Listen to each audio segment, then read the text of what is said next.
Hello everybody, this is Brittany and today I'm going to be showing you how to use the contour feature on Design Space, which is right here down in the very bottom right hand corner.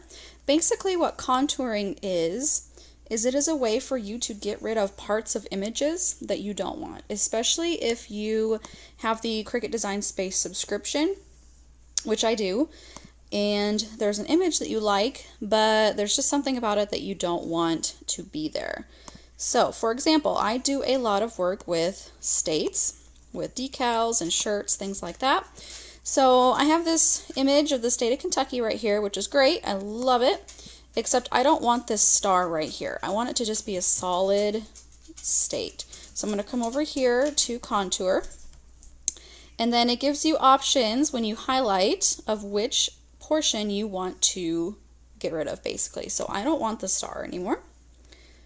And then I click X, and then there you go. Now you've got a solid state of Kentucky. Another image,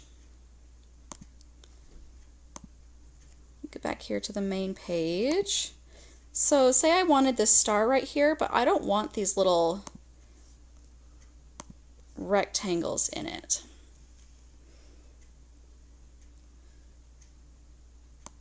So if I were to cut this out like this, it's going to cut out these rectangles, but I don't want that. I want it to be a solid star. So select the image, come over here to contour, and click those two little rectangles, X out of it, and there you have it. Now you have a solid star.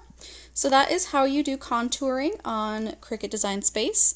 If you have any other questions or things you'd like to see tutorials on in Cricut Design Space, please let me know. Thank you.